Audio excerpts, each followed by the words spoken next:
And so was the body of Ifat Hyman's daughter in Bar, who was brutally murdered at that same music festival.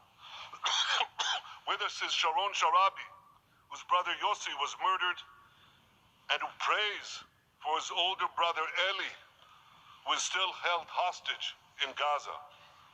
And with us too is Izhar Lifsich from kibbutz Nir Oz, a kibbutz that was wiped out by the terrorists.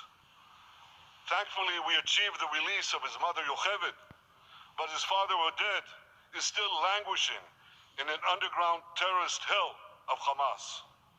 I again promise you, we will return your loved ones home. We will not spare that effort until this holy mission is accomplished.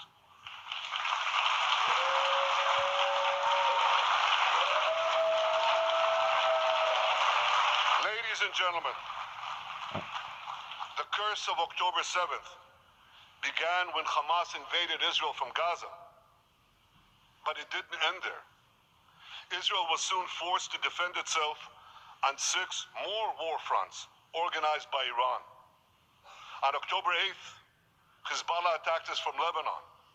Since then, they fired over 8,000 rockets at our towns and cities, at our civilians, at our children.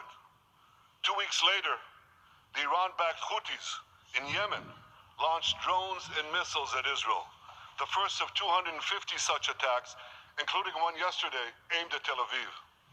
Iran's Shiite militias in Syria and Iraq have targeted Israel dozens of times over the past year as well. Fueled by Iran, Palestinian terrorists in Judea and Samaria perpetrated scores of attacks there and throughout Israel. And last April, for the first time ever, Iran directly attacked Israel from its own territory, firing 300 drones, cruise missiles, and ballistic missiles at us.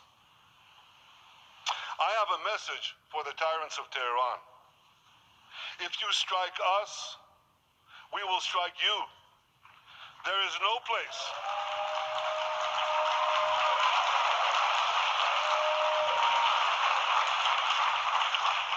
There is no place in Iran that the long arm of Israel cannot reach, and that's true of the entire Middle East. Far from being lambs led to the slaughter, Israel's soldiers have fought back with incredible courage and with heroic sacrifice. And I have another message for this assembly and for the world outside this hall. We are winning.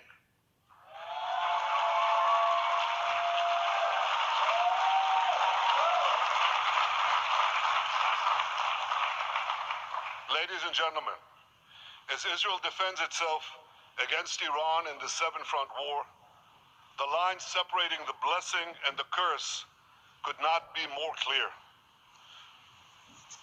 This is the map I presented here last year. It's a map of a blessing. It shows Israel and its Arab partners forming a land bridge connecting Asia and Europe between the Indian Ocean and the Mediterranean Sea.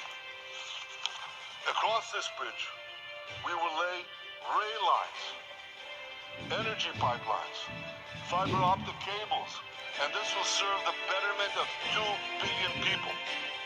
Now look at this second map. It's a map. Look at the second map. It's a map of a curse. It's a map of an arc of terror that Iran has created and imposed from the Indian Ocean to the Mediterranean. Iran's malignant arc has shut down international waterways. It cuts off trade. It destroys millions, destroys nations from within, and inflicts misery on millions. On the one hand, a bright blessing, a future of hope. On the other hand, a dark future of despair. And if you think this dark map is only a curse for Israel, if you think that, then you should think again.